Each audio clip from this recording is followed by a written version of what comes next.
আলী যদি আপনি বিবাহ দেন, আমার মেয়েরা এমন করে আবু বকর হুজুর এই কথা বলার সঙ্গে সঙ্গে প্রিয় নবী আমার তিনি উঠে দাঁড়িয়ে গেলেন আর তিনি বললেন আলহামদুলিল্লাহ ওয়া মাসাবি আবু বকর, আলীর এই পয়গামটাকে আমি গ্রহণ করে নিলাম। আর মহব্বত করে বলেন সুবহানাল্লাহ। আবু বকর সিদ্দিক রাদিয়াল্লাহু আনহু বলেন, যেদিন নবীজির কাছে আলী হুজুরকে নিয়ে গিয়ে এ পয়গাম আমি দিলাম, নবীজি যে খুশি হয়েছিলেন, আনন্দিত হয়েছিলেন, আমি আবু বকর আমার জানটা খুশ হয়ে গেল।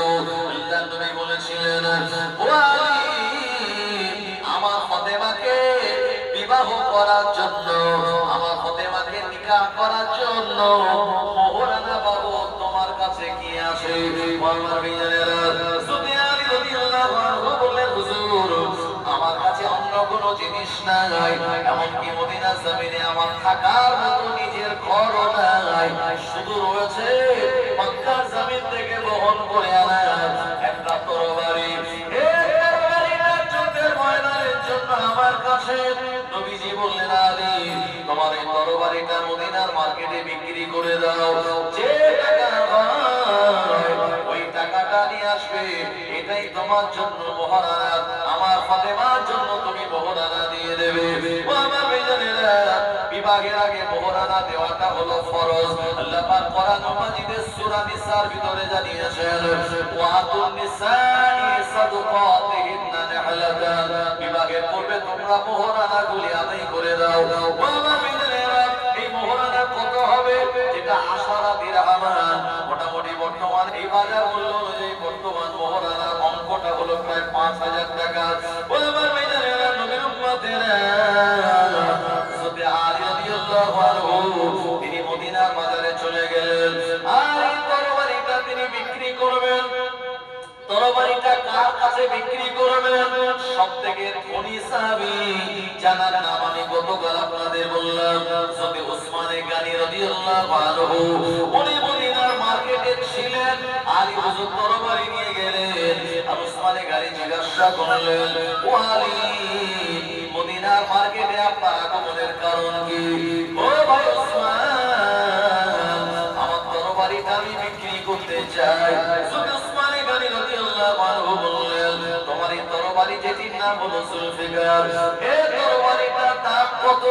আলী হুজুর কোনো দাম বললেন না, এতটুকু বললেন, আপনি যেটা খুশি হয়, আপনার মনে যেটা লাগে সেই দাম আপনি দেবেন। কারণ আলী হুজুর তিনি জানেন ওসমান গনির সবথেকে বড় লোক, তিনি হলেন ধনী আর মনটা তার অনেক বড়।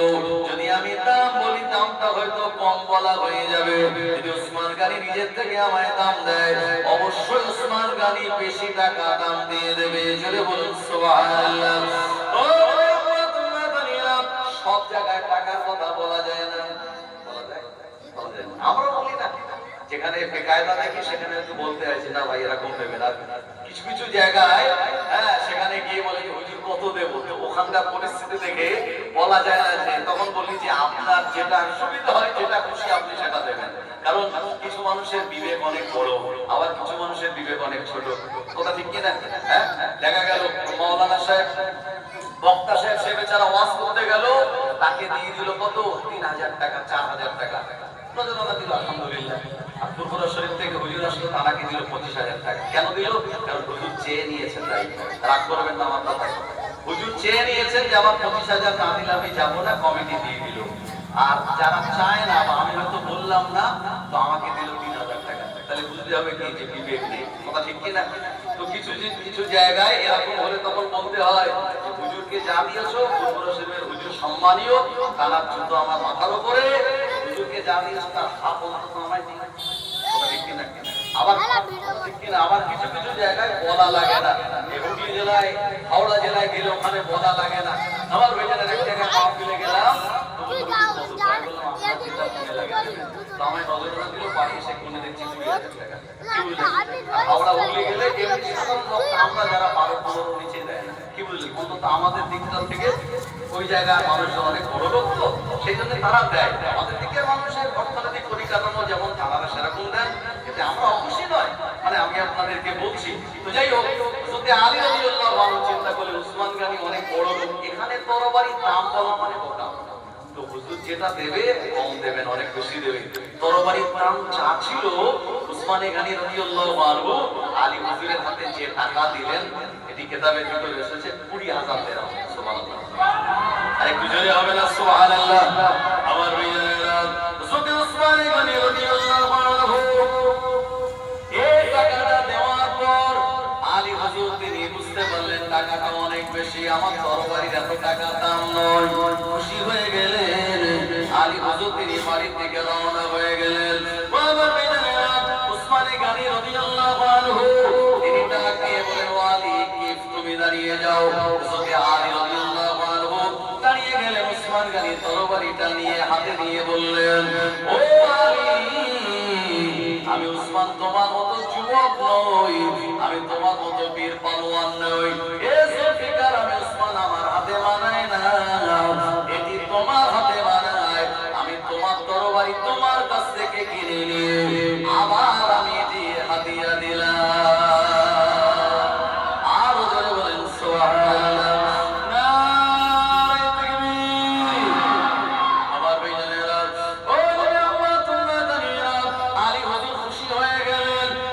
গানিরা মন আচরণে তারা মনটা খুশি হয়ে গেল, আমার আল্লাহ পাক তিনিও খুশি হয়ে গেলেন।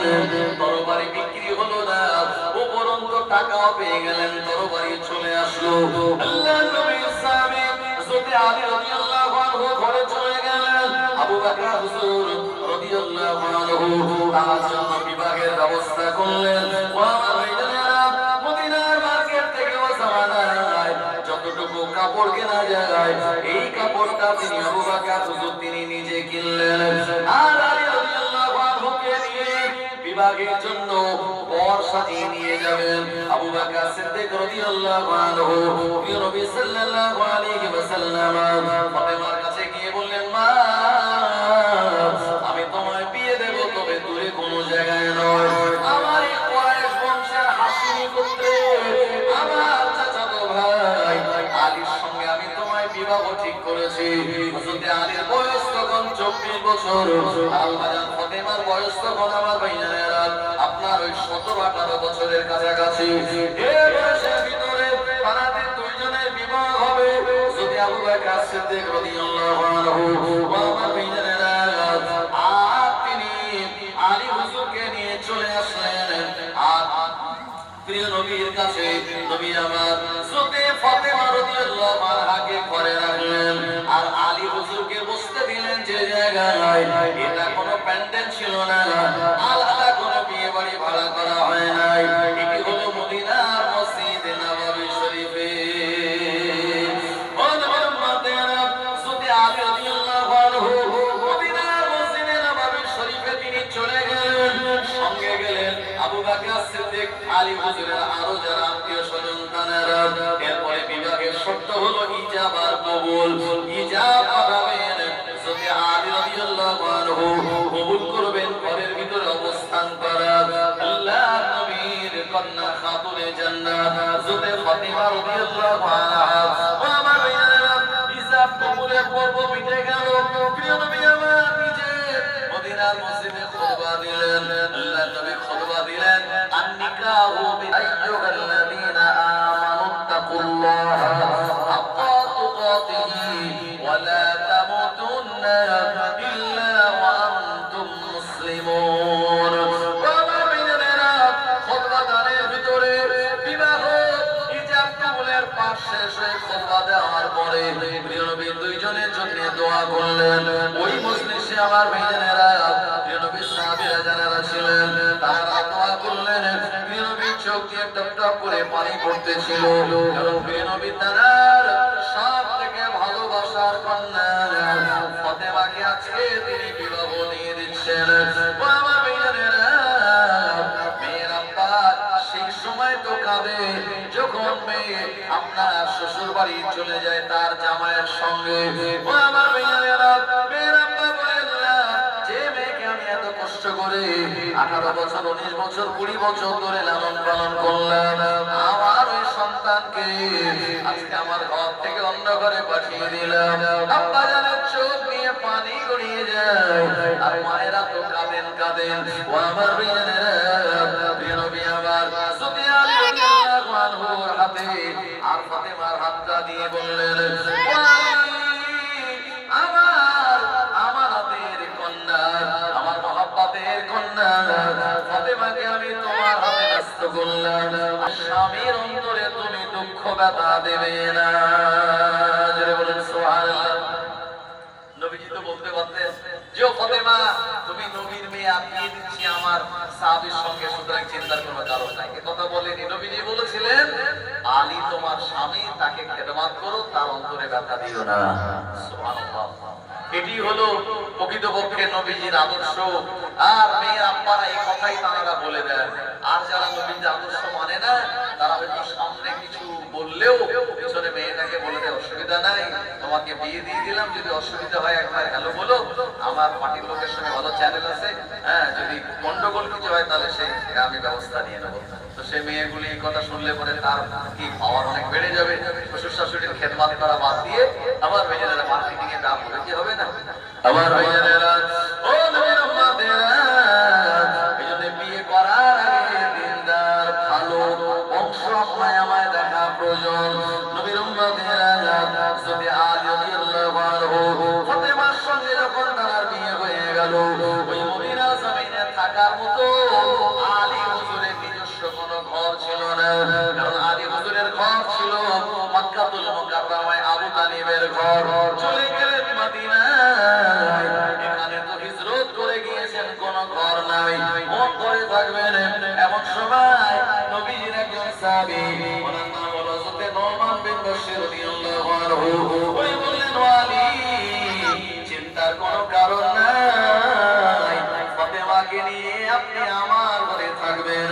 আমি নোমান, আমার বেশ কয়েকটা ঘর আছে, ওখান থেকে একটা ঘর আমি আপনার পার্মানেন্ট দিয়ে দিলাম। সুবহানাল্লাহ। ও উম্মতেরা, এই কারণে প্রিয় নবী বললেন বিবাহ করার আগে আপনার ইনকাম যা থাকবে, বিবাহ করার পর আল্লাহ পাক আমাদের রুজি রোজগারে বরকত দিয়ে দেবেন। আল্লাহ পাক আমাদের জন্য খাদ্যের ব্যবস্থা করে দেবেন, ঘর বাড়ি করার সামর্থ্য দিয়ে দেবেন। আপনি ভয় পাবেন না ইনকাম কম, কি করে বিয়ে করবো, বিয়ে করে বউকে খাওয়াবো কি, এরকম অনেকে যুবকরা চিন্তা করে। মনে রাখুন বিবাহ করার পর আপনি যদি দিনদার নারীর সঙ্গে একবার সংসার করেন, ওই ঘরে যদি আল্লাহর দ্বীন থাকে, ইসলাম থাকে, আমার আল্লাহ পাক অবশ্যই বরকত রহমত দিয়ে পরিপূর্ণ করে দেবেন।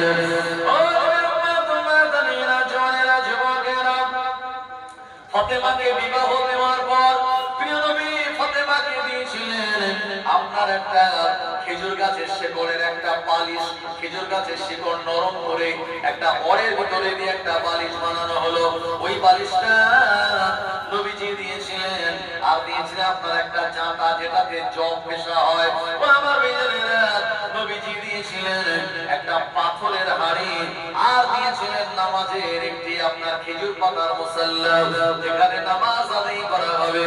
ও নবীর উম্মতেরা, এভাবে করে ফাতেমা নামাজের মুসাল্লা, পাথরের হাড়ি, আর একটা চাদা, আর একটা বালিশ নিয়ে আলী হুজুরের সঙ্গে তিনি বিদায় নিলেন। জনেরা যুবকেরা, বেশি দূর নয়, মদিনা মসজিদ থেকে কাছাকাছি, এমন কাছাকাছি বেলাল হুজুর তিনি যখন আযান দিতেন, নবীজির ঘরে যেমন আওয়াজ পৌঁছাতো, আলী রাদিয়াল্লাহু আনহুর ঘরে বেলাল হুজুরের আযানের আওয়াজটা পৌঁছে যেত।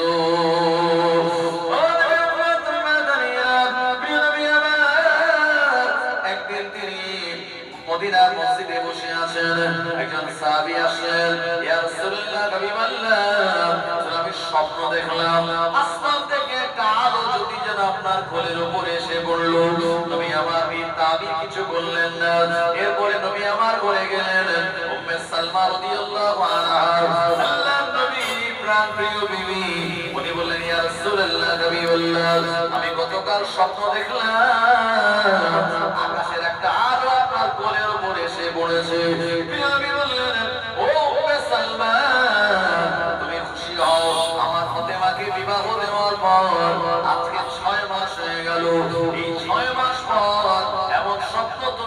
সমানে আমার ফাতেমার ঘর আলোকিত করে আমার আল্লাহ পাক এক পুত্র সন্তান দান করে দেবে। এমন করে মায়ের পেটে সন্তান থাকে 10 মাস, অথচ ফাতেমার বিবাহ দেওয়ার পর 6 মাসের সন্তান ইমাম হাসান রাদিয়াল্লাহু আনহু দুনিয়া জমিনে আগমন করেছিলেন। হযরত হাসান রাদিয়াল্লাহু আনহু তিনি যখন 6 মাস বয়সে মায়ের পেট থেকে দুনিয়া জমিনে আসরের নামাজের পর মাগরিবের নামাজের আগে আগমন করলেন। তার চেহারাটা হৃষ্টপুষ্ট ছিল। ওয়া বাইনানা নবী সাল্লাল্লাহু আলাইহি ওয়াসাল্লামের কাছে সন্তান দেয়া হলো, হুজুর ফাতেমা ঘর আলোকিত করে একটি সন্তানের আগমন ঘটেছে। প্রিয় নবী বললেন, আমার আদরের নাতি ইমাম হাসান আমার আল্লাহ পাক জানাকে 6 মাস মায়ের পেটে রেখে দুনিয়া জমিনে পাঠিয়ে দিলেন। হে আমার সাহাবীরা, আমার এই আদরের নাতিটা জান্নাতের যুবকদের সরদার বানিয়ে দেবেন আমার আল্লাহ। একবার প্রাণ খুলে বলুন সুবহানাল্লাহ। ও নবী আল্লাহ তোমরা জানিনা, প্রিয় নবীর কাছে সংবাদ আসলো, হুজুর ফাতেমার সন্তান হওয়ার পর মেয়েদের যে স্বাভাবিকভাবে কিছু রক্ত নির্গত হয়, এগুলি হয় না, যার কারণে ফাতেমা আপনার আশপাশে যারা আছে মহিলারা ভয় পায়। নবীজি বলেন, ভয়ের কোনো কারণ নাই, আমার ফাতেমাকে আল্লাহ পাক তাহেরা করেছেন। আমার ফাতেমা পবিত্র, আমার ফাতেমা পাক। আমার ফাতেমাকে বলো আসরের পর তার সন্তান ইমাম হাসান হয়েছে। আমার ফাতেমা যেন ওযু বানিয়ে আপনার গোসল করে মাগরিবের নামাজ আদায় করে না। একবার প্রাণ খুলে বলুন সুবহানাল্লাহ। ওই নবী আল্লাহ তোমরা জানিয়া, প্রিয় নবীর কন্যা ফাতেমার আসরের পর সন্তান হলো, আর মাগরিবের নামাজ তিনি গোসল করে ওযু করে আদায় করেছিলেন। এই জন্য নামাজ অত্যন্ত একটি কঠিনতম ইবাদত। এই ইবাদত আমাদের করা লাগবে। কবরে যাওয়ার পর নামাজের হিসাব আমার আল্লাহ পাক নেবেন। ও মায়েরা বোনেরা, আমাদের সমাজে এমন অনেক মা বোন পাওয়া যাবে, কোন সন্তান ভূমিষ্ঠ হওয়ার পর তারা 2.5-3 বছর নামাজ পড়ে না। 2.5-3 বছর পড়ে কেন? বললে এই বাচ্চা এখন হিসাব করে দেয়, কাপড়টা সবসময় নাপাক থাকে, আমি কি করে নামাজ পড়ব? আমার ভাইজানেরা, ও মায়েরা বোনেরা, না না না, নামাজ কিন্তু ছাড় নাই। আপনি যখন নাপাক হবেন ওই সময় আমার আল্লাহ ছাড় দিয়েছেন, কিন্তু পবিত্র পাক হয়ে গেলে নামাজ আর ছাড় নাই। আপনাকে নামাজ আদায় করা লাগবে। পুরুষের নামাজের কোনো ছুটি নাই। আমার আল্লাহ দয়া করে নারীদের নামাজের ভিতরে ছুটি দিয়েছে। আমাদের সারা জীবন নামাজে কোনো ছুটি নেই। নবীজি বলেছেন, পুরু আওলাদাকুম 7 সিনিন, 7 বছর যদি বয়স হবে সন্তানের, নামাজের আদেশ দাও। আর ওয়াদরিবুহুম, তাদেরকে মারধর শুরু করো, পেটাই করো যখন তাদের বয়স হবে 12 সিনিন, 12 বছর যখন বয়স হবে, এই সময় নামাজ না পড়লে মারধর করো। কারণ 7 বছর থেকে নির্দেশ দিতে দিতে 7 আর 5 করো, এই 5 বছরে নামাজের অভ্যস্ত তৈরি হয়ে যাবে, অভ্যাস তৈরি হয়ে যাবে। আর 12 বছরের পরে যখন নামাজ পড়বে না, আল্লাহ পাক কি করবেন? তার নামায় আমলে গোনা লিখে দেবেন। আমার ভাইজানেরা, জওয়ানেরা, যুবকেরা, এইজন্য নামাজের এত গুরুত্ব রয়েছে। দুরূদ শরীফ আল্লাহু আকবার।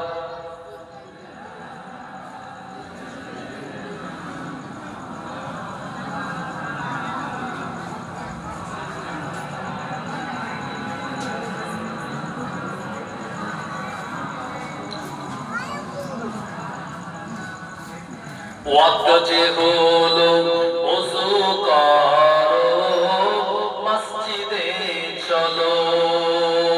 ওয়াক্ত যে হলো ওযু করো, মসজিদে চলো। খোদার হুকুম পালন করে নামাজটা পড়ো।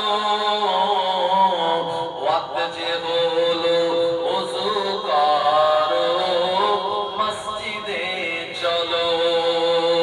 দিন রাতে 5 ওয়াক্ত নামাজ পড়লে পাবে ভাই জান্নাত। দিন রাতে 5 ওয়াক্ত নামাজ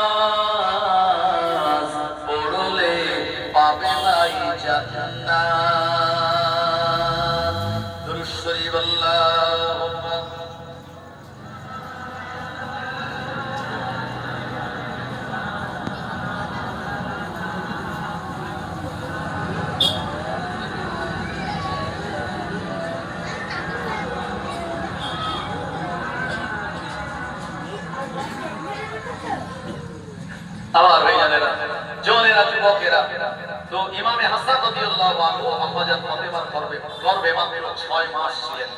এর 1 বছর পর এই ফাতেমার ঘর আলোকিত করে হযরত ইমাম হুসাইন রাদিয়াল্লাহু আনহু তিনি আগমন করেছিলেন। তো এই হাসান নাম এর আগে কোনোদিন রাখা হয়নি। হুসাইন নাম গোটা মক্কা মদিনায়, গোটা আরব সাম্রাজ্যে কোনো জায়গায় কাউর রাখা হয়নি। নবীজির নাম, নবীজির আগমনের আগে যেমন এই মুহাম্মদ নাম কারো ছিল না, তো হাসান হুসাইন আগমন করার আগে হাসান হুসাইন নাম ইতিপূর্বে আর কারো ছিল না। জোরে বলুন সুবহানাল্লাহ। এটি আল্লাহ তাআলার পছন্দ করা নাম হাসান আর হুসাইন। নবীজি মেরাজে গিয়ে সিদরাতুল মুনতাহা নামক এই গাছের পাতায় লিখে এসেছিলেন হাসান আর হুসাইনের নাম। জল করছে, নবীজি জিবরাইল আমিনকে জিজ্ঞেস করেছিলেন এই নাম নবী কার, এত স্পেশাল ভাবে, এত উজ্জ্বল ভাবে লেখা আছে। সেদিন জিবরাইল আমিন বলেন, হুজুর এটি ফাতেমার ঘরে আল্লাহ পাক দুটি আওলাদ দেবেন, একজন হাসান আর একজন হুসাইন। এটি আল্লাহ তাআলার পছন্দ করা নাম। একবার জোরে বলুন সুবহানাল্লাহ। নবীজি 4টে সন্তান আল্লাহ দিয়েছিলেন, কাসেম, তাহের, তৈয়ব, ইব্রাহিম। সবাই বিদায় নিয়েছিলেন ছোটবেলায়। হাসান হুসাইনকে পাওয়ার পর নবীজি তিনি বলেছিলেন, আমার এই বংশের ধারা, আমার এই দুই আদরের নাতি দ্বারা আল্লাহ পাক কিয়ামত পর্যন্ত জারি রেখে দেবেন। জোরে বলুন সুবহানাল্লাহ। আর বাস্তবিক তাই হয়েছিল। ইমাম হুসাইনের আওলাদ কারবালার ময়দানে যায়নুল আবেদিন তিনি যে হায়াতে ছিলেন, সেই যায়নুল আবেদিন থেকে আল্লাহ পাক হযরত মুসা কাযেম থেকে শুরু করে আমার আল্লাহ রাব্বুল আলামিন নবীজির বংশ কিয়ামত পর্যন্ত জারি রাখবেন। আর সেই বংশে ইমাম মাহদী আলাইহিস সালাম তিনি আগমন করবেন। আমার ভাইজানেরা, হযরত আলী রাদিয়াল্লাহু আনহু তিনি ছিলেন একজন বীর পালোয়ান। বদরের যুদ্ধ হলো দ্বিতীয় হিজরিতে। হযরত আলী রাদিয়াল্লাহু আনহু এই বদরের ময়দানে আমার ভাইজানেরা বীরত্বের সঙ্গে লড়াই করেছিলেন। হযরত আলী রাদিয়াল্লাহু আনহু দ্বিতীয় হিজরিতে 625 খ্রিস্টাব্দে উহুদের ময়দানে গিয়েছিলেন। ওই জায়গাতেও আমার আল্লাহ রাব্বুল আলামিন তার হাত দিয়ে ইসলামের বিপক্ষের অনেক দুশমন যারা আলী হুজুর নিজে তাদেরকে দুনিয়া জমিন থেকে বিদায় করে দিয়ে আমার ভাইজান ইসলামকে জিন্দা করার ভূমিকা রেখেছিলেন। শুধু তাই নয়, যুদ্ধের ময়দান থেকে যখন আলী হুজুর তিনি ফিরতেন মদিনার মসজিদে নববী শরীফে আমার ভাইজানেরা নিজস্ব কিছু কাজ কাম তিনি করতেন। আলী হুজুরের কিছু খেজুরের বাগান ছিল, এগুলি তিনি পরিচর্যা করতেন। আমার ভাইজানেরা তারা জীবনের ভেতরে লেখা হয়েছে আলী এবং আম্মাজান ফাতেমার সংসারে যে ভালোবাসা মহব্বত ছিল, এই ভালোবাসা মহব্বত একটা উজ্জ্বলতম দৃষ্টান্ত হয়ে থাকবে কিয়ামত পর্যন্ত। যদি আলী রাদিয়াল্লাহু আনহু সকালবেলা বেরিয়ে জোহরের নামাজের সময় বাড়ি আসতেছেন, মনটা বড় খারাপ, ঘরে দরওয়াজায় এসে সালাম দিলেন, আসসালামু আলাইকুম ইয়া আহলাল বাইত। এই সময় ফাতেমা ঘরের ভিতর থেকে লক্ষ্য করে দেখলেন আলী হুজুরের মনটা খারাপ। এই সময় ফাতেমা বললেন, ও আমার স্বামী, আপনার মনটা খারাপ কেন? ফাতেমাকে আলী হুজুর বললেন, আজকে সারাদিন আমি ঘুরলাম, সারাদিন আমি তালাশ করলাম রুজির, না না না কোনো রুজি আমি পাই নাই। এ কারণে আমার মনটা বড় খারাপ। কারণ মানুষের হাতে টাকা না থাকলে মন মেজাজ ভালো থাকে না। আলী রাদিয়াল্লাহু আনহু মনটা খারাপ বলে ফাতেমা বাদ দিয়ে বললেন, ও আমার স্বামী হাসান হুসাইনের আব্বা জান, আপনি আগে হাসুর মনটা ভালো করুন, তারপরে আমি ফাতেমা আপনার জন্য ঘরে দরওয়াজা খুলে দেব। ও উম্মতেরা, আলী হুজুর ফাতেমার এমন কথা শুনে তিনি হাসলেন। ফাতেমা দরওয়াজা খুলে দিলেন আর আলী হুজুর প্রবেশ করলেন। ফাতেমা বললেন, ও আমার স্বামী, চিন্তা করবেন না, যেদিন আল্লাহ পাক রুজি দেবে সেদিন আমরা খাওয়া দাওয়া করব। আর যেদিন আমার আল্লাহ দেবেন না, আমরা স্বামী স্ত্রী দুইজন মিলে মহব্বত করে রোজা রেখে দেব। আল্লাহ দিলে রুজি, না দিলে রোজা, চিন্তার কোনো কারণ নাই। সুবহানাল্লাহ বলবেন না?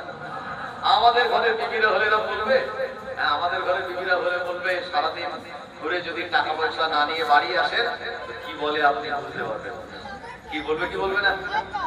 বলবে তোমার সঙ্গে বিয়ে করে আমার জীবনটাই শেষ হয়ে গেল। হ্যাঁ, আর তোমার থেকে আরো ভালো ভালো সম্পর্ক আমার এসেছিল, আমার পড়াশোনা, তোমার সঙ্গে বিয়ে হলো, হ্যাঁ তোমার সঙ্গে বিয়ে হয়ে আমার জীবনটা শেষ। বলে কি বলে না? তো এই এলাকার মা বোনেরা ভালো, এরা জীবনে কোনোদিন স্বামীকে এরকম কথা বলে। অন্যান্য জায়গাতে আছে, সেই জায়গায় কমিটি বলেই দেয় হুজুর আমাদের এলাকার মেয়েরা স্বামীর মধ্যে দাম দেন, একটুখানি স্বামীদের মর্যাদা সম্পর্কে একটু আলোচনা রাখবেন। আমার ভাইয়েরা, জনেরা, যুবকেরা, মুরব্বিয়ান, বাবাজি ঘরেরা, তো স্বামী হলো এমন আল্লাহ তাআলার পক্ষ থেকে নেয়ামত সম্পন্ন এক ব্যক্তিত্ব। এই স্বামীর খেদমতের ভিতরেই আল্লাহ মহিলাদেরকে জান্নাত রেখে দিয়েছেন। স্বামী সন্তুষ্ট তো আল্লাহ সন্তুষ্ট, সুবহানাল্লাহ। আর আমরা যারা পুরুষ, আমাদের মা সন্তুষ্ট তো আল্লাহ পাক তিনি সন্তুষ্ট। তাই মেয়েরা স্বামীকে নারাজ করবে না, আর আমরা পুরুষ আমরা মায়েদেরকে নারাজ করব না। আল্লাহ পাক তিনি আমাদের এর ভিতর থেকে তিনি আমাদের বরকত দেবেন ইনশাআল্লাহ। আমার ভাইয়েরা, ও জওয়ানেরা, যুবকেরা, হযরত আলী রাদিয়াল্লাহু আনহু, আমার ভাইয়েরা, তিনি ঘরে বসে আছেন আর ফাতেমা ঘরে আছেন। ফাতেমা তিনি কোরআন মাজিদের আয়াত তেলাওয়াত করতেছেন। ও নবীর উম্মতেরা, এমন সময় হযরত আলী রাদিয়াল্লাহু আনহু ফাতেমা সুন্দর করে তেলাওয়াত শুনেন। ফাতেমা যখন তেলাওয়াত করেন, ওই তেলাওয়াতের ভিতরে একটা আয়াত চলে এসেছে। ওই আয়াতটা হলো ফানকিহু মা তাবা লাকুম মিনান নিসাই মাসনা ওয়া সুলাসা ওয়া রুবা ফাইন খিফতুম আল্লা তা'দিলু ফাওয়াহিদাতান। ওয়া মা বাইরা, যে আয়াতের ভিতরে আমার আল্লাহ শুনিয়েছেন ফানকিহু মা তাবা লাকুম মিনান নিসাই, যদি তোমাদের পছন্দ হয় তোমরা দুটি, তিনটি, চারটি বিবাহ করতে পারো।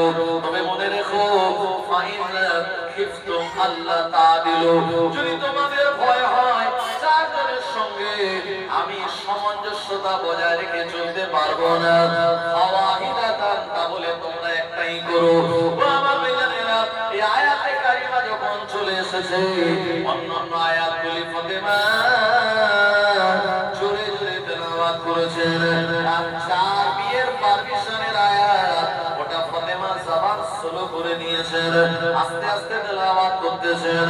হযরত আলী তিনি বুঝতে পেরেছেন আমার স্ত্রী ফাতেমা আমায় এই আয়াতটা শোনাতেছেন। ও আমার ভাইয়েরা, হযরত ফাতেমা চিন্তা করে এই আয়াত শুনে যদি আলী বিবাহ করে, তাহলে আমি ফাতেমা এমন করে আর স্বামীর আপনার যে খেদমত পাই, আমি স্বামীর কাছ থেকে যে ভালোবাসা পাই, এই ভালোবাসা হয়তো কম হয়ে যাবে।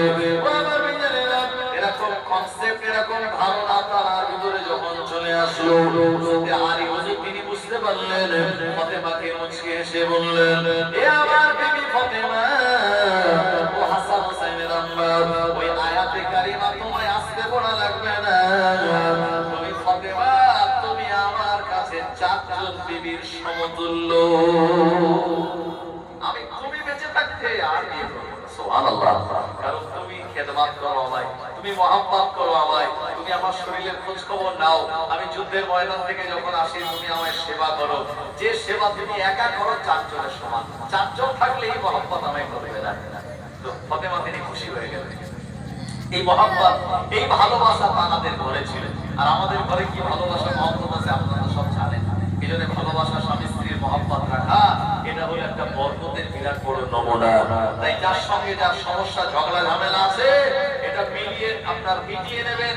স্বামী স্ত্রী ঝগড়া ঝামেলা রাখবেন না আমার ভাইজানেরা, তাহলে সংসারে উন্নতি হবে। আপনার ছেলেপুলেরা দেখে ওরা ওদের স্ত্রীদের সঙ্গে আপনার ঝগড়া ঝামেলা তারা করবে।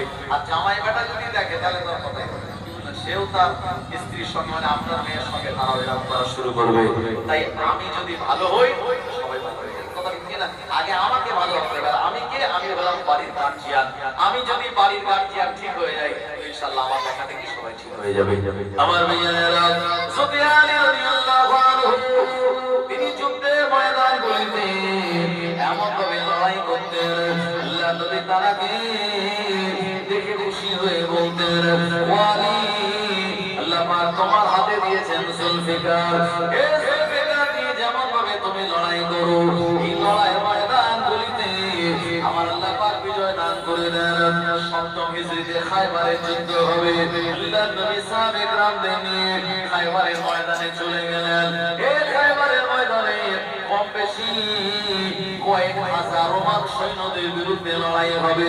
আল্লাহ নবী সাহাবে کرامদের সংখ্যা মাত্র আপনার 4500 মতো। ও নবীর উম্মতেরা, নবী সাহাবীরা ওই খায়বারের ময়দানে গিয়েছেন 7ম হিজরিতে লড়াই করার জন্য। কিন্তু রোমান সৈন্যরা এরা বড় বড় দুর্গ বানিয়ে নিয়েছে। কোন দুর্গের নাম ওবাই দুর্গ, কোন দুর্গের নাম নায়েব দুর্গ, কোন দুর্গের নাম সায়েব দুর্গ, কোন দুর্গের নাম কামুজ দুর্গ। এই দুর্গের উপরে উঠে বিরাট বড় বড় বিল্ডিং এর উপরে উঠে এরা নবী সাহাবীদেরকে এরা পাথর মারে, তীর মারে। আল্লাহ নবী সাহাবীরা আঘাতপ্রাপ্ত হন, যুদ্ধের কোনো ফয়সালা ফলাফল আসে না। নবী সাহাবীরা বললেন, ইয়া রাসূলুল্লাহ, এরকম ভাবে যদি চলতে থাকে যুদ্ধের তো কোনো ফয়সালা পাওয়া যাবে না। হুজুর, আপনি আমাদের জন্য একটা ভালো ব্যবস্থা করে দিন। নবীজি বললেন, চিন্তার কোনো কারণ নাই, আমি আগামীকাল সকাল এমন একজনের হাতে ইসলামের পতাকা তুলে দেব, ইসলামের ঝান্ডা তুলে দেব। আমি এই যুদ্ধের ময়দানে এমন একজনের হাতে আমি দায়িত্ব দিয়ে দেব। আমার আল্লাহ রাব্বুল আলামিন আমাদের সাহাবীর হাত দিয়ে এই খায়বারের ময়দানে বিজয় দান করে দেবেন। ও উম্মতেরা, সকাল হয়ে গেল। নবী ফজরের নামাজ কালাম আদায় করে বললেন, ইয়া সাহাবীরা, আমার আলী কোন জায়গায়? আলী ফজরের নামাজে ছিলেন না, তিনি খায়বারের ময়দানে ছিলেন একটা তাঁবুর ভিতরে। তার চোখ উঠেছে, সেজদা দিলে কষ্ট হয়, আর এই কারণে শরীরটা তার আর খারাপ, তিনি নামাজে জামাতে আসতে পারেন নাই। আল্লাহ নবী ডাক দিলেন, যদি আলী রাদিয়াল্লাহু আনহু লাব্বাইক সাদিক ইয়া রাসূলুল্লাহ বলে নবীর সামনে চলে আসলেন। আল্লাহর হাবিব বলেন, আলী কি হয়েছে তোমার? ইয়া রাসূলুল্লাহ, হাবিবাল্লাহ, হুজুর আমার চোখ ওঠার কারণে আমি একটুখানি অসুস্থ হয়ে পড়লাম, আমার শরীরটা ভালো না। আল্লাহর নবী বলেন, আলী তুমি আমার সামনে আসো।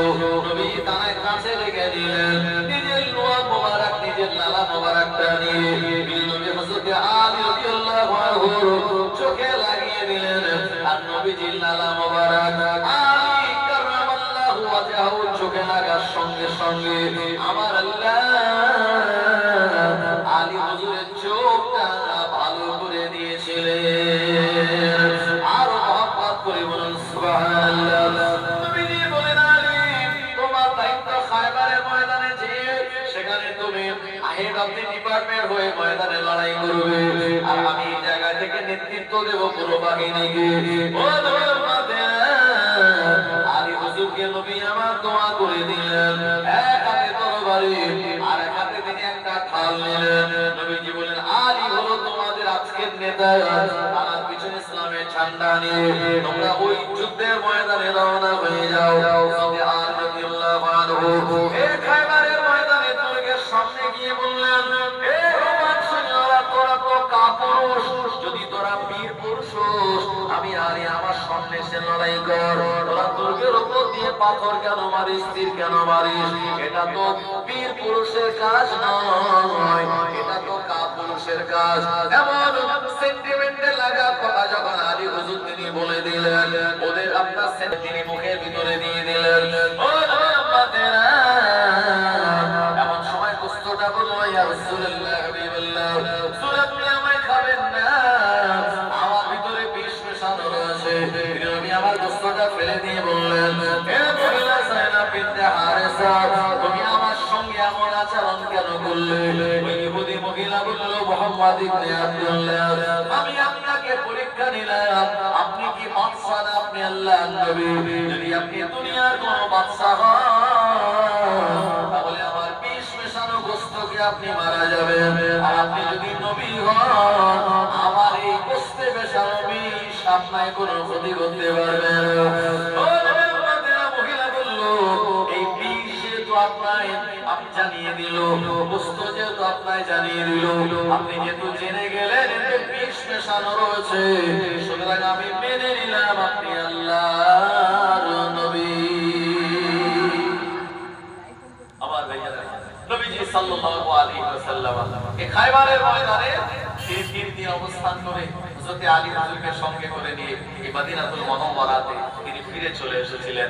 তো আলী রাদিয়াল্লাহু আনহু তিনি ছিলেন নবীজি বলেছেন আনা মাদিনাতুল ইলম ওয়া আলী বাবুহা, আমি রাসূলুল্লাহ হলাম মদিনার ইলমের শহর, আর ওই শহরের ফটক বা দরওয়াজা হলো আমার সাহাবী আলী। জোরে বলেন সুবহানাল্লাহ। এত ইলম তার ভিতরে ছিল। তার ইলমের কতটা ছিল, কিছু ইহুদি এসে বলল মুহাম্মদ মনে হয় তার নিজের জামাই বলে এই কথাটা বলে দিয়েছে, চল একটু পরীক্ষা করব আলীর কতটা জ্ঞান আছে। পরে এসে বলছে ও আলী, হ্যাঁ আমরা তোমাকে একটু পরীক্ষা করব, আমরা এসেছি একটা প্রশ্ন নিয়ে, আমাদের এই প্রশ্নের জবাব তোমায় দেওয়া লাগবে। তো আলী হুজুর বলে বলো কি প্রশ্ন? ওরা বলল যে কোন প্রাণী ডিম দেয় আর কোন প্রাণী বাচ্চা পারে? হযরত আলী হুজুর বললেন যে প্রাণীর কান বাইরে তারা সব বাচ্চা দেয়, আর যে প্রাণীর কান ভিতরে তারা ডিম দেয়। তোরটা কিরকম? বললে যে মানুষের কান বাইরে, বাঘের কান বাইরে, বাদরের কান বাইরে, হনুমানের কান বাইরে, হাতির কান বাইরে, সিংহের কান বাইরে, গরুর কান বাইরে, ছাগলের কান সব বাইরে দেখা যায়, এরা সব বাচ্চা দেয়। আর যাদের কান আছে কিন্তু বাইরে থেকে দেখা যায় না, এরা সব ডিম দেয়। মুরগির কান আছে দেখা যায় না, হাঁসের কান আছে বাইরে থেকে দেখা যায় না, পাখিদের কান আছে বাইরে থেকে দেখা যায় না, সাপের কান আছে বাইরে থেকে দেখা যায় না, এরা কি দেয়? সব ডিম দেয়। ওরা বললো আলী ঠিক বলে দিয়েছে। এরপরে আবার ওই প্রশ্ন করলো আলী বলো তো কোন প্রাণী ডিম দেয়, কোন প্রাণী বাচ্চা পারে? তো আলী হুজুর বললেন যে প্রাণী চিবিয়ে খায় তারা দেয় বাচ্চা, আর যারা গিলে খায় তারা দেয় ডিম। তো বললো তো ঠিক বলে দিয়েছে। আবার একই প্রশ্ন বলছে আলী বলো আবার কোন প্রাণী ডিম দেয়, কোন প্রাণী বাচ্চা পারে? তো আলী হুজুর চিন্তা করছেন একই প্রশ্ন তিনবার যখন বলছে তো আমি উত্তর ঘুরিয়ে দেবো। তো আলী হুজুর বললেন যে প্রাণী বাচ্চাদেরকে ফুটে খাওয়ায় তারা ডিম দেয়, আর যে প্রাণী বাচ্চাদেরকে দুধ পান করায় তারা কি দেয়? বাচ্চা দেয়। হাতি বাচ্চা কি করে? দুধ পান করায় না? সিংহ বাঘ এরা সব বাচ্চাদের, কুকুর বিড়ালেরা বাচ্চাদের দুধ পান করায়। তো ওরা বললো যে আলী তো খুব জ্ঞান, নবীজি হয়তো তার জামাই বলেই কথা বলেছে। তো এই উত্তর পাওয়ার পরে ওরা 100% স্যাটিসফাইড হলো না। ওরা বললো এরপরে আবার একদিন আসবো আর আলীকে জিজ্ঞেস করবো তার জ্ঞান। তো আলী হুজুরের কাছে এসে বলছে ও আলী, আমাদের একটা প্রশ্নের উত্তর একটু দিতে হবে। কি প্রশ্ন? বলে আমাদের একটা ছাগলের একটা বাচ্চা হয়েছে, তো ছাগলের সেই বাচ্চাটা তার মুখের দিকটা হলো ছাগলের মতো আর পিছন দিকটা কুকুরের মতো। হ্যাঁ, ছাগলের লেজটা কি একরকম, আর কুকুরের লেজ আর এক রকমের। ছাগলের লেজটা একটুখানি ছোট, পেঁচানো থাকে না, কুকুরের লেজ পেঁচানো। তো সামনের দিকটা ছাগলের মতো আর পিছনের দিকটা কুকুরের মতো। এখন যদি কুকুর হয় তো খাওয়া হারাম, কুকুর হলে কি খাওয়া হারাম, আর ছাগল হলে খাওয়া হালাল। আমার ওই জন্য সব প্রাণী আমাদের জন্য খাওয়া যায়। এই যে কাঁকড়া, এই কাঁকড়া খাওয়া চলবে আমাদের? জোরে বলেন চলবে না। কেন? কাঁকড়া খেলে আপনার আমার ভিতরে মুনাফিকি চরিত্র এসে যাবে। কারণ কাঁকড়া দেখবেন দুই দিকে হাঁটে, ওকে আপনি কাঁকড়া মানে এক পাশ দিয়ে হাঁটে, তো ওদিকে যদি যায় আর আপনি যদি সামনে গাঁট দেন তো আবার পিছনে চলে আসে। কি কাঁকড়া দুই দিকে হাঁটতে পারে, তাই কেউ যদি কাঁকড়া খায় তাহলে তার ভিতরে মুনাফিকের চরিত্র আসবে। কাকের গোশত আমাদের জন্য খাওয়া কি নাজায়েজ? এখন কাক যদি কেউ খায়, কাকের গোশত খায়, তো তার ভিতরে চুরি করার স্বভাব আছে। কাক চুরি করে কি করে না? আপনি মাছ একবার রেখে দেবেন বাইরে, যদি কাক সুযোগ পায় আপনার খাবার ওনা সেটা ওটা যা নিয়ে চলে যাবে। তো কাকের গোশত খেলে আমাদের ভিতরে চুরি করার এই অভ্যাস তৈরি হবে, কাঁকড়া খেলে আমাদের ভিতরে মুনাফিকের অভ্যাস তৈরি হবে। আমার ভাইজানেরা, জনেরা, যুবকেরা, এই জন্য এই প্রাণীগুলি আমাদের জন্য জায়েজ নয়। ওরা বলল কুকুর যদি হয় তাহলে তো খাওয়া জায়েজ নয়, আর যদি ছাগল হয় তো জায়েজ। এখন বলুন আলী যে এই প্রাণীটাকে আমরা কি বলবো, ছাগল বলবো না কুকুর বলবো? হযরতে আলী হুজুর তিনি বললেন যে এক কাজ করো, ওই প্রাণীটার সামনে তোমরা ঘাস দেবে, আর এক সাইডে গোশত দেবে। যদি ঘাস খায় তাহলে ছাগল, আর যদি গোশত খায় তাহলে কুকুর। তো ওরা একদিন পরে ঘুরে এসে বলছে আলী এই প্রাণীটার সামনে ঘাস দিলাম, প্রথম ঘাস খেলো তারপরে গোশত খেলো। হ্যাঁ, তো আলী হুজুর তিনি বুঝতে পেরে গেছেন আসলে এরকম প্রাণী বলে কিছু হয় না। ওরা আমার একটুখানি পরীক্ষা করছে আমার ইলিম জ্ঞান কতটা জানার জন্য। তো আলী হুজুর তো এটা বলতে পারেন না যে এরকম প্রাণী নেই, তোমরা আমাকে জোর করে প্রশ্ন করছো। তো ওরা বললো হুজুর এই ঘাসও খেলো আর এদিকে গোশত খেলো, তো বুঝবো কি করে? তো আলী হুজুর বলেন এক কাজ করো, ওর সামনে পানি রাখো পিয়ালায়, যদি পানিতে মুখ দিয়ে পানি চোঁচো করে টেনে খেয়ে নেয় তাহলে বুঝবে এটা ছাগল, আর যদি জিভ দিয়ে কুকুরের মতো চেটে চেটে খায় তাহলে বুঝবে কুকুর। তো ওরা আবার এসে বলছে হুজুর পানি রাখলাম সামনে, দেখি ছাগলের মতো মুখ ডুবিয়ে খাচ্ছে, আবার খানিকক্ষণ পরে আবার কুকুরের মতো চেটে চেটে খাচ্ছে। তো আলী হুজুর বললেন মানে এদের আসলে এরকম কোনো প্রাণী নেই, এরা আমায় ফালতু কাজে কি বলবো হ্যারাসমেন্ট করছে। তো আলী হুজুর আবার তাকে বললেন যে এক কাজ করেন হুজুর, আপনি এবারে বলুন যে এই প্রাণীটা কুকুর ধরবো না ছাগল ধরবো, এটা কি করে বুঝবো? আলী হুজুর বলেন এক কাজ করে সবাই করে দাও। হুজুর চিন্তা করলেন এবারে এমন একটা সমাধান বলে দেবো যাতে ওরা চতুর্থবার আসার সুযোগ না পায়। হুজুর বলেন যাবে করে দাও, পেটে যদি ভুঁড়ি একটু বড় মতো পাও তাহলে ছাগল ধরে নেবে, আর যদি ভুঁড়ি না থাকে শুধু নাড়ি থাকে তাহলে বুঝবে কুকুর, কারণ ছাগলের না খেতে দিলেও তার ভুঁড়ি পাওয়া যাবে আর কুকুরের খেতে দিলেও ভুঁড়ি হবে না। আমার ভাইজান ওরা তখন স্বীকার করলো নবীজি যে বলেছেন আনা মাদিনাতুল ইলম ওয়া আলী বাবুহা, নবীজি বলেছেন আমি হলাম মদিনার ইলমের শহর আর আলী হলো শহরের দরওয়াজা। ইহুদিরাও মেনে নিল কথাটা 100% সত্য। জোরে বলেন সুবহানাল্লাহ। সঙ্গে এটা চলতো। নবীজি আর আলী হুজুর দুজন মিলে খেতে বসেছেন। কি খাচ্ছেন? গোশত খাচ্ছেন। এখন এই গোশত হলো বকরির গোশত। তো নবীজি হাড় হাড্ডিগুলি যা চুষে চুষে রেখেছেন সব সামনে রেখেছেন, আলী হুজুরের সামনে রেখেছেন। এরপরে খাওয়া দাওয়া শেষ, নবীজি বলছেন দেখো দেখো সাহাবীরা আলী কত পেটু, এ এতগুলো হাড় হাড্ডি তার সামনে, মানে কতটা গোশত খেয়েছে, আর আমি নবীজি তার থেকে অনেক কম খেয়েছি। এরপরে হযরত আলী হুজুর বলছেন যে আমি তো হাড় হাড্ডি সব বাদ দিয়ে খেয়েছি আর আমার নবী সব হাড় হাড্ডি সমেত মেরে দিয়েছে। কি বলেন? এইরকম একটু মহব্বত ভালোবাসা একটু ইয়ারকি চলতো, যেটা অন্য কোনো সাহাবীর সঙ্গে নয়, আলী হুজুরের সঙ্গে নবীজি করতেন। কারণ নবীজি জানতেন যে আলীর সঙ্গে করলে আলী আমার সম্মানকে বজায় রাখবে, আর অন্য সাহাবীর সঙ্গে করলে তার আমার ইজ্জত সম্মানটাকে বজায় রাখতে পারবে না। ভাই এখন কেউ যদি কারোর সঙ্গে ইয়ারকি করে তো সেও ইয়ারকি করবে, কথা ঠিক কিনা? কিন্তু নবীজি আলী হুজুরের সঙ্গে ইয়ারকি করছেন এটা জায়েজ। আলী হুজুর যদি নবীজির সঙ্গে করেন তাহলে সেটা কি হবে? আদায় হয়ে যাবে, এটা বেয়াদবি হয়ে যাবে। এজন্য নবীজি জানতেন আলীর ভিতরে সেই ইলম আছে কোন জায়গায় কোন কথা বলা লাগবে। আমার ভাইজানেরা, ও নবীর উম্মতেরা, আলী রাদিয়াল্লাহু আনহু যুদ্ধের ময়দানে তিনি ছিলেন একজন বীরত্বপূর্ণ সাহাবী। আমার আলী রাদিয়াল্লাহু আনহু তার রাগটাকে তিনি কন্ট্রোল করতে পারতেন। কিতাবের ভিতরে বর্ণিত হয়েছে আলী রাদিয়াল্লাহু আনহু যুদ্ধের ময়দানে একজন দুশমনকে ধরে ফেলে দিয়েছে, তাকে পাকড়াও করে দিয়ে জমিনে ফেলে দিয়েছে, এবারে তরবারি মারবে। এ বদমাই দুশমন আলী রাদিয়াল্লাহু আনহু মুখেতে থুতু নিক্ষেপ করলো। আমার ভাইজানেরা, সাহাবীরা দেখলেন যদি আলী রাদিয়াল্লাহু আনহু ওই দুশমনটাকে ছেড়ে দিল, সাহাবীরা বললেন ও নবী সাহাবী আলী, ও আলীউল মুর্তজা, ওই দুশমনকে তুমি কেন ছেড়ে দিলে? যদি আলীউল মুর্তজা বললেন আমি যখন ওকে ধরলাম মারার জন্য, এটা ছিল ইসলামের জন্য, এটা ছিল দ্বীনের জন্য, শরীয়তের জন্য। ও যখন তাকে আমার মুখে থুতু দিল, আমি আলী আমার অনেক রাগ হয়ে গেল। এখন আমি যদি তার উপরে তরবারি মারতাম, ওটা ইসলামের জন্য হতো না, ওটা দ্বীনের জন্য হতো না, ওটা হতো আমার রাগ মেটানোর জন্য। রাগ মেটাতে গিয়ে কোন মানুষকে হত্যা করলে আমার আল্লাহ নারাজ হয়ে যাবে, এ কারণে দুশমনটাকে আমি ছেড়ে দিলাম। যারা বলেন সুবহানাল্লাহ। ও নবীর উম্মত উম্মতানিরা, এটাই তো প্রকৃত মুমিন। রাগ হয়ে গেল, তারপরে সেই রাগটাকে আবার কন্ট্রোল করে নিল, এটা মুমিনের চরিত্র। আর রাগ হয়ে গেল, রাগের মাথায় বউটারে 3 তালাক দিয়ে দিল, রাগের মাথায় মানুষকে লাঠি মেরে দিল, রাগের মাথায় অন্যায় কাজ করে বসলো, রাগের মাথায় বাড়ির আসবাবপত্র জিনিসপত্র ভেঙে ফেললো। না না না, এটা তো মুমিন মুসলমানের চরিত্র নয়। নবী বললেন রাগ যদি তোমাদের হয়ে যায় তোমরা সঙ্গে সঙ্গে ওযু বানিয়ে নাও, ওযু করার পানি যদি ওখানে না থাকে ওখানে তোমরা আল্লাহর নাম নিয়ে বসে যাও, তোমাদের কাছ থেকে রাগ গুলি চলে যাবে।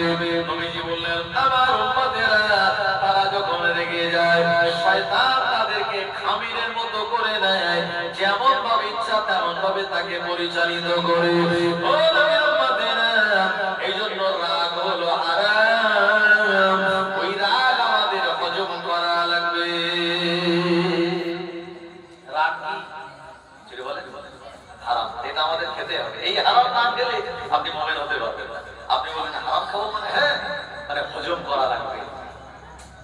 হ্যাঁ আমার ভাইজানেরা, তো এই রাগ এটা ভয়াবহ একটি মারাত্মক একটা ব্যাপার যেটা শয়তান আমাদেরকে ক্যাচ করে নেয় এই সময়, তাই এটিকে আমাদের কন্ট্রোল করা লাগবে। নবী সাহাবী হযরত আলী রাদিয়াল্লাহু আনহু যেভাবে তিনি এই যুদ্ধের ময়দানে কন্ট্রোল করেছেন, আমরা বলে করতাম তোকে বেটা ফেলে দিলাম, তুই আমার মুখে থুতু দিলিস। হ্যাঁ, যদি 3 আঘাতে লোকটা মারা যেত আমরা 6 আঘাত পাতাম। আলী হুজুর তাকে ছেড়ে দিয়েছিলেন। এই কন্ট্রোল ক্ষমতা তার ভিতরে ছিল। মানে আল্লাহ পাক তাকে সেই ইলম দিয়েছিলেন, আর সেই ইলমের জন্য তার এই সুন্দর আখলাক তার ভিতরে দেখা যেত। মদিনার মসজিদে নববী শরীফে হযরত আলী রাদিয়াল্লাহু আনহু তিনি নামাজ পড়ে বাইরে বেরিয়েছেন রাতের বেলা। ও নবীর উম্মতেরা, এমন সময় দেখতে পেলেন বোরকা পরিহিতা একজন মহিলা আলী হুজুরের সামনে দিয়ে যায়। হযরত আলী রাদিয়াল্লাহু আনহু চিন্তা করেন, এটা কোন মহিলা, কার ঘরের স্ত্রী? আমি আলী আমার সামনে দিয়ে যায়। ও জওয়ানেরা, যুবকেরা, নবীর উম্মতেরা, হযরত আলী বললেন, কে তুমি? আমাকে অনুসরণ করো, আমার সামনে সামনে যাও। আমি দাঁড়িয়ে যাই, তুমিও দাঁড়িয়ে যাও। আমি রাস্তা চলি, তুমিও রাস্তা চলো। ও নবীর উম্মতেরা, এরকম অনেক সময় হতে লাগলো। আলী হুজুর চিন্তা করলেন, লোকটা তো ভালো না, এই মহিলাটা কি আমার সঙ্গে এমন আচরণ করে? হযরত আলী রাদিয়াল্লাহু আনহু তাকে বললেন, এ মহিলা, তোমার বাহ্যিক চেহারা দেখে মনে হয় তুমি অনেক সুন্দরী, কিন্তু তোমার মুখ তো দেখা যায় না। একবার আমার দিকে তাকাও, তোমার মুখখানা আমায় দেখাও। অনেকক্ষণ করার পর ওই মহিলাটা আলী রাদিয়াল্লাহু আনহুর দিকে তাকালো। ও জওয়ানেরা, যুবকেরা, তার চেহারাটা ছিল কুৎসিত, কদাকার, কালো, ভয়ঙ্কর চেহারা। আলী হুজুর বললেন, মানান্তা, তুমি কে? ওই বোরকা পরিহিতা আমার বেচারা যাকে সাইড দিয়ে দেখতে অনেক সুন্দর মনে হয়, মুখ দেখলে ভয় লেগে যায়। ওই মানুষটা তখন জবাব দিয়ে বলল, ও নবীর সাহাবী আলী, আমি কোন মহিলা নই, আমি আল্লাহর কোন বান্দি নই, আমি হলাম দুনিয়া। আমার বাইরে থেকে দেখতে এমন ভালো লাগে, আসলে দুনিয়ার ভিতরে যারা প্রবেশ করে, দুনিয়াকে যারা গ্রহণ করে নিয়েছে, দিন বাদ দিয়ে, আল্লাহর শরীয়ত বাদ দিয়ে যারা দুনিয়া গ্রহণ করে নিয়েছে, আসলে আমি দুনিয়া, আমার ভিতরটা এমন কালো কুৎসিত, আমাকে ধরতে পারবে না। আমাকে ধরার জন্য অনেকে চেষ্টা করলো, দৌড়াতে দৌড়াতে তারা কবরে চলে গেল, আমায় তারা ধরতে পারেনি। দুনিয়া বলল, আমি হলাম পানির মতো, যদি কাউকে বলা যায় আপনি এক মুঠো পানি আনেন, কেউ কি আনতে পারবে নাকি? এক মুঠো পানি আনা যেমন সম্ভব নয়, এই দুনিয়াকে ধরাও সম্ভব নয়। দুনিয়া ধোঁকার জায়গা, আর দুনিয়া লাইবু ওয়া লাহবুন, দুনিয়া হলো খেলতামশার জায়গা। আমার ভাইয়েরা, তাই দুনিয়া যারা পরিত্যাগ করে আল্লাহর দ্বীনকে মেনে নিয়েছে, ইন্তেকালের পর দুনিয়া তাদের মনে রেখে দিয়েছে। আর যারা দুনিয়ার প্রতি ডুবে গেছে, এই দুনিয়া তাকে তাড়িয়ে দিয়েছে, দুনিয়া তাকে ধরে রাখেনি, দুনিয়ার লোক তাকে ভুলে গিয়েছে। আবু বকর সিদ্দিক রাদিয়াল্লাহু আনহু খেলাফত চলল 2 বছর। হযরত ওমর ফারুক রাদিয়াল্লাহু আনহু তিনি 10 বছরের খেলাফত চালালেন। 64 বছর বয়সে এই দুনিয়ার জমিন থেকে আবু লুলু ফিরোজ নামক এক ঘাতকের আঘাতে দুনিয়া থেকে তিনি বিদায় নিয়েছিলেন, শাহাদাত বরণ করেছিলেন। হযরত ওসমান গনি রাদিয়াল্লাহু আনহু 82 বছর বয়সে দুইজন ঘাতকের হাতে আমার ভাইজানেরা তিনি দুনিয়া থেকে জনমের মতো শহীদ হয়ে গেলেন। এরপরে খলিফা হবে কে? সব সাহাবীরা বলেন আলী উল মুরতজা তিনি খলিফা হবেন। তিনি আপনার 656 থেকে আর 661 হিজরি পর্যন্ত, মানে এই 6 বছরের খেলাফতের দায়িত্ব তিনি নিয়েছিলেন। তবে যে সময় তিনি খলিফা হলেন, এই সময় মদিনা শরীফে বিরাট বিশৃঙ্খলা। আর আমি গতকাল বলেছি, ওসমান গনি হুজুরের জানাজা নামাজে কত লোক এসেছিল? মাত্র 70 জন। এত সাহাবায়ে کرام গণেরা লক্ষ লক্ষ সাহাবা হয়েছিল মাগরিবের পর আর এশার আগে। তো এই রকম ফিতনার জামানায় দায়িত্ব নিলেন হযরত আলী রাদিয়াল্লাহু আনহু। আর ওদিকে দামেস্কের আমির মুয়াবিয়া বললেন, না, উসমানের পরে আমি খলিফা হব। অন্য রাজ্যপাল তারা খলিফা হওয়ার দাবি করলো। আলী হুজুর রাদিয়াল্লাহু আনহু তার সমর্থনের সংখ্যা বেশি হওয়ার কারণে সাহাবায়ে کرام গণেরা হযরত আব্দুল্লাহ ইবনে আব্দুর রহমান, হযরত আব্দুল্লাহ ইবনে ওমর, হযরত আবু মুসা আশআরী, হযরত সাদ ইবনে উবাদা রাদিয়াল্লাহু আনহু, আমার ভাইজানেরা তারা এক এক করে তারাকে সমর্থন দিলেন। আর আলী হুজুর তিনি খলিফা হলেন বটে, কিন্তু অনেক রাজ্যপালেরা খলিফা হওয়ার দাবি তারা করেছিলেন, যার কারণে আলী হুজুরের এই খেলাফত কালে একটা বিরাট বিশৃঙ্খলা দেখা দিল। গদি যদি একটা হয় আর লোক যদি দাবিদার যদি অনেক হয়, সমস্যা হবে কি হবে না? এই মদিনা শরীফে এমন বিশৃঙ্খলা দেখে তখন গোটা আরব সাম্রাজ্যের রাজধানী ছিল মদিনা। আলী হুজুর এই রাজধানী পরিবর্তন করে নিয়ে চলে গিয়েছিলেন ইরাকের কুফা জমিনে, আর সেই জায়গায় তিনি রাজত্ব পরিচালনা করার জন্য আমার ভাইজানেরা তিনি সিংহাসনের উপরে আরোহণ করলেন। তিনি দায়িত্ব নিলেন। দায়িত্ব নেওয়ার পরে যারা ওসমান গনিকে শহীদ করেছিলেন, যারা গোটা মক্কা মদিনায় মহারাজা পাতা তৈরি করেছিল, আলী হুজুরের বিরুদ্ধে তারা স্লোগান দিতে লাগলো গোটা মক্কা মদিনায়। একটা বিরাট বিশৃঙ্খলার পরিবেশ তৈরি হলো। এমন সময় আম্মা আয়েশা রাদিয়াল্লাহু আনহা তার কাছে গিয়ে এই বিদ্রোহীরা বলে উঠলো যে আয়েশা, না না না, আলী খলিফা হওয়ার যোগ্য নয়। আলী ইচ্ছা করে নিজে থেকে খলিফা হয়েছে। আমরা খলিফা করব আমিরে মুয়াবিয়া। বা আপনি হায়াতে আছেন, আপনি যে সিদ্ধান্ত বলে দেবেন সেটাই হওয়ার কথা ছিল, কিন্তু আপনার জামাতা আলী সেটা নেয়নি। আমার ভাইয়েরা, আম্মা জান আয়েশা রাদিয়াল্লাহু আনহা কান গরম করে তার ঘর থেকে বার করে যুদ্ধের ময়দানে এই বদমাইশগুলো নিয়ে চলে এসেছিল। একদিকে আম্মা আয়েশা রাদিয়াল্লাহু আনহা, আর একদিকে হযরত আলী রাদিয়াল্লাহু আনহু।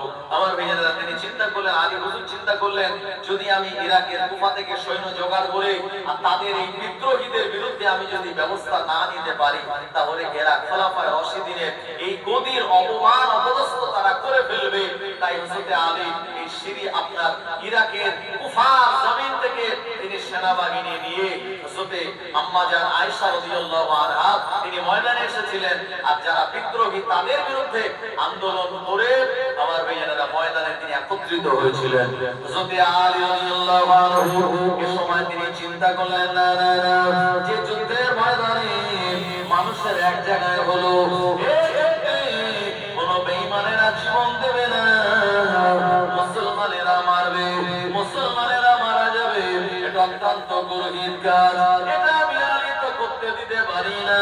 যদি আম্মা আয়েশা রাদিয়াল্লাহু আনহা ওই বিদ্রোহীদের কথা শুনে যখন ময়দানে বেরিয়েছিল, যদি আলী রাদিয়াল্লাহু আনহু উনি দেরি না করে আম্মা আয়েশা রাদিয়াল্লাহু আনহার কাছে চলে গেলেন। ও আমার আম্মা, আপনি এদের কথা শুনে আমার বিরুদ্ধে আপনি যুদ্ধে নামবেন না। আপনি বলেন সম্পর্কে আমার শাশুড়ি আম্মা, আর আমি বললাম আপনার জামাতা, আর আমরা বললাম দুইজনই নবীজির ঘরের মানুষ। সুতরাং আমরা যদি এই জায়গায় লড়াই করি, তামাম দুনিয়ার জমিনে একটা ভুল বার্তা চলে যাবে।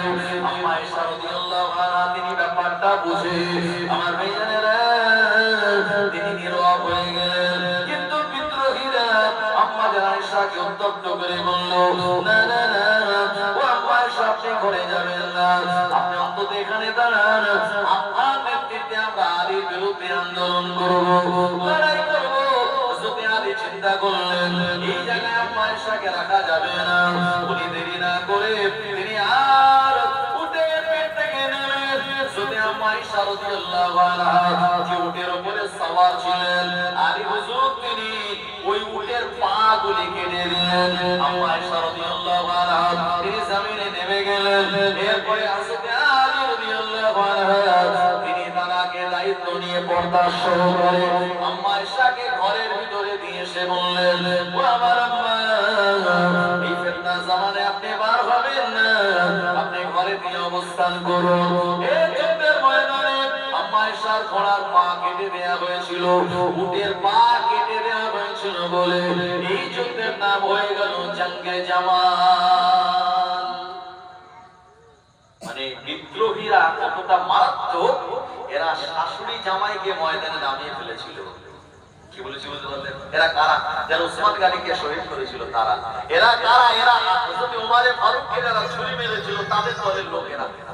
আমার ভাইয়েরা, জওয়ানেরা, যুবকেরা, ও মুসলমানেরা, এরপরে আমিরে মুয়াবিয়া রাদিয়াল্লাহু আনহু সিরিয়া দামেস্কের তিনি রাজ্যপাল। এরা যখন দেখলো না না না, শাশুড়ি জামাই লড়াই লাগানো গেল না, এরা আমিরে মুয়াবিয়ার কাছে চলে গেল। আমিরে মুয়াবিয়াকে বলল, ও নবী সাহাবী আমিরে মুয়াবিয়া, এই জামানার যোগ্য খলিফা হওয়ার যোগ্য ব্যক্তি তুমি। না না না, আলী হলো যোগ্য। আলীকে খলিফার গদিতে বসতে দেওয়া যাবে না। আমিরে মুয়াবিয়ার বিরুদ্ধে, আমিরে মুয়াবিয়ার কাছে গিয়ে আলী হুজুরের বিরুদ্ধে তারা কান গরম করে দিল। যদি আমিরে মুয়াবিয়া রাদিয়াল্লাহু আনহু, যিনি নবীজির একজন অভিলেখক সাহাবী, ও নবীর উম্মতেরা, এই বিদ্রোহীরা বদমাইশেরা যারা খোলাফা রাশিদিনের গদিটা কলঙ্কিত করেছিল, এরা হযরত আমিরে মুয়াবিয়া রাদিয়াল্লাহু আনহুকে লড়াইয়ের ময়দানে নামিয়ে দিয়েছিল। অপরদিকে ছিল হযরত আলী রাদিয়াল্লাহু আনহু। এই দুইজন সাহাবীর সামনে যখন লড়াইয়ের ময়দানে নামিয়ে দিল, হযরত আলী রাদিয়াল্লাহু আনহু চিন্তা করলেন, না না না, এই লড়াইয়ের ময়দানে তাদের সঙ্গে লড়াই করা যাবে না, কারণ এখানে যারা শহীদ হবে তারা তো সব মুসলমান। আজকে যেমন আপনারা দেখেছেন সুদান বলে একটা দেশ আছে, সুদানে দুই একই দেশ, আর সেই দেশের সেনাবাহিনীর দুটি অংশ একটা বিরাট লড়াই লেগেছে। সেই লড়াইয়ে সাধারণ জনগণ, আমার ভাইজানেরা, সেখানে কত মানুষ মারা যাচ্ছে, কত মানুষ না খেয়ে তারা জীবন দিচ্ছে। সুদানে প্রতিনিয়ত আপনার শত শত মানুষ, আমার ভাইজানেরা, তারা শহীদ হয়ে যাচ্ছে, যেটা আপনি না দেখলে বিশ্বাস করতে পারবেন না। এই লড়াই, এটি হলো মুসলমান মুসলমানের লড়াই। এই লড়াইগুলি অ্যাকচুয়ালি লাগিয়ে দেয় কারা? এই গৃহযুদ্ধগুলো লাগিয়ে দেয় আমেরিকা, এই গৃহযুদ্ধগুলো লাগিয়ে দেয় রাশিয়া, এই গৃহযুদ্ধ লাগিয়ে দেয় ইসরায়েল। কারণ এরা সদা সর্বদা চায় মুসলমানেরা যেন এক জায়গায় হতে না পারে, এদের ইউনিটি, একতার ভিতরে ফাটল ধরাতে হবে। এই জন্য তারা এই মুসলমান দলের ভিতরে, তারা মুসলিম দেশের ভিতরে গৃহযুদ্ধ লাগিয়ে ওই দেশটাকে তারা দুর্বল করে ফেলে। আর কিছু মুনাফিক মার্কা মুসলমান এই আমেরিকার চালাকি তারা বুঝতে পারে না। তারা গদির লোভে আমেরিকার কথা শুনে তারা নিজের দেশের জনগণের সঙ্গে তারা লড়াই করে এই গৃহযুদ্ধকে তারা অব্যাহত রাখে। আমার ভাইয়েরা, হযরত আমিরে মুয়াবিয়া রাদিয়াল্লাহু আনহুর সঙ্গে হযরত আলী রাদিয়াল্লাহু আনহু এক বিরাট লড়াইয়ের ময়দানে তারা হাজির হয়ে গিয়েছিল।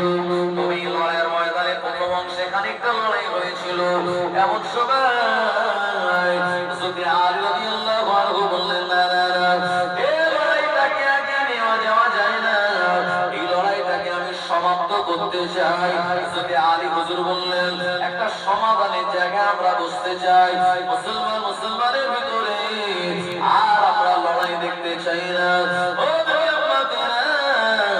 ওই জায়গায় একটা আলী হুজুর তিনি পরামর্শ দিয়ে বললেন, আমিরে মুয়াবিয়ার কথা না শুনে, আমি আলী আমার কথা না শুনে, বরঞ্চ আল্লাহ পাকের কোরআন মাজিদের কথা শুনে আমরা যদি ফয়সালা দেই, এটা আমাদের জন্য একটা সমাধানের রাস্তা খুলে দেবে।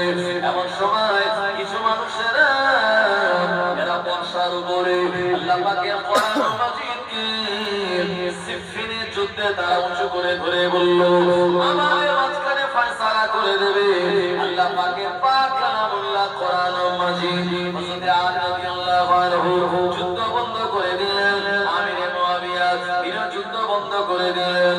সমস্যার সমাধান কিভাবে করা যাবে? আলী হুজুর বললেন, আমি একটা প্রতিনিধি নিযুক্ত করব। আমিরে মুয়াবিয়ার পক্ষ থেকে একটা প্রতিনিধি নিযুক্ত করা হোক। আমি আলী খলিফা দাবি ছেড়ে দেব, আমিরে মুয়াবিয়া সেও খলিফা দাবি ছেড়ে দেবে। মাঝখানে জনগণেরা যাকে খলিফা বলে মানবে তিনি হবেন খলিফা। হযরত আলী বলেন, খেলাফত আমার প্রয়োজন নাই, আমার কাছে ফাইটার হলো এই আরব সাম্রাজ্যের শান্তি প্রতিষ্ঠা করা।